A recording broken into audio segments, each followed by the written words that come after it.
สบายดีนะสบายดีหมู่เพื่อนหมู่ทุกคนนะมื้อนี้จะมารีวิวรุ่น MC ให้ทางหมู่เพื่อนหมู่ทุกคนได้เบิ่งนํกันเนาะ ตัวนี้ครับประกอบให้ลูกค้าเนาะประกอบให้ลงกลุ่มให้พร้อมเนาะตั้งเว้าสูบลมแล้วก็ลงกลุ่มให้พร้อมเนาะเอาสิมาเบิ่งคร่าวๆนิดนึงแล้วจะค่อยอธิบายแต่ละอย่างให้เนาะบ่แจ้งดีเปิดไฟ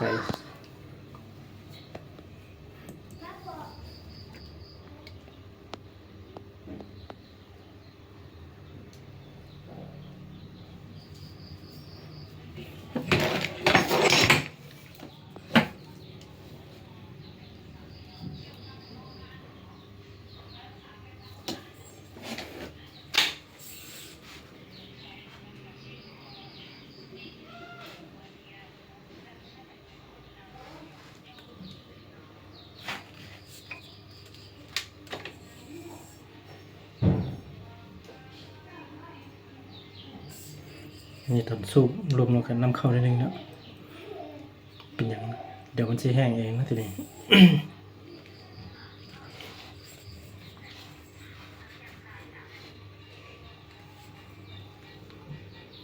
เนาะตัวนี้ก็มาพร้อมกับเหล้า12เกี่ยวนะยาว50เป็นเหล้าเล็กด้วยนี่12เกี่ยวนะเหล้า FX 12เกี่ยวนะกล้องมอกโคนะตัวนี้เป็นกล้องมอกโคนะ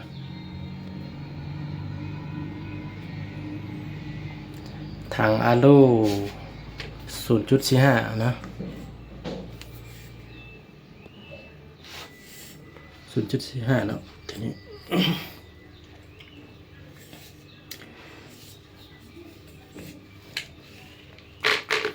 อัดเสียงเป็นตัวเกมแท็กเนาะเป็นตัวหนาได้ตัวอัดเสียงมันหนักนิดนึงเนาะแต่ว่ามันทนกว่านะตัวนี้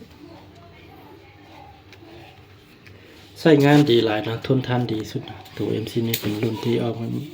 ทวิตเนาะเอาก้อนมูหมดทุกรุ่นเลยเนาะอันนี้เขาตั้งเบาให้พร้อมเลยนะท่านจะตั้งเบาให้พร้อม ออกมาใหม่ๆตัวนี้เป็นตัวปี2026เด้อตัวนี้นะ2026เนาะว้าวเซ็ตพันเนาะตัวนี้นะ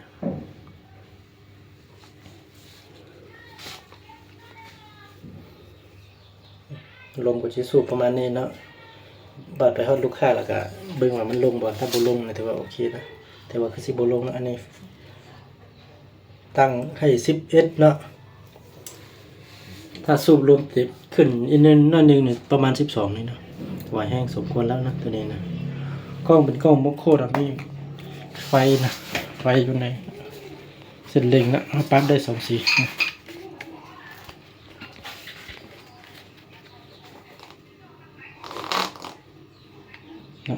สีเขียวนะสีแดงนะสีแดงสีเขียวนะมันจะปรับได้5 4 5เนาะอันนี้ก็คุมหลายนะคุมน้อยนิดนึงน้อยนิดนึงนะ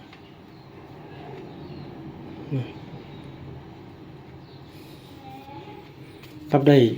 2 สีแต่ว่าปรับได้ระยะความสว่างความแจ้งให้ปรับได้5 เทือนนะเนาะถ้าท่านใดสนใจก็สามารถติดต่อมาได้นะอันนี้ไม่ประกอบให้ลูกค้าแล้วตัวนี้นะจังหน่อยเพิ่นสิมาเอามานี่เครื่องแถมมันมีสูบโม่สโตรลิงนะกล้องลูกกับนึงนะแถมยังรับประกันเครื่องให้6 เดือนพร้อมเนาะกรณีเอาเมื่อฮอดยิงบ่ถึกบ่กุมเราสามารถเปลี่ยนเราไม้ได้ให้เนาะแต่ถ้าลูกค้าเฮ็ดคดเฮ็ดเมี่ยงเฮ็ดลูกข้างเนี่ยอันนี้จะทางห้างเขาจะบ่รับผิดชอบให้เนาะให้ฮู้นำกันมันต้องอยู่ในสภาพเดิมเนาะแต่ส่วนหลายก็บ่ค่อยมีปัญหาดอกเนาะเพราะว่าเรามา 2-3 ชุดนี่เป็นเหล้าที่ดีเหล้าเป็นเหล้า FX 12เกี่ยวมันตัวนี้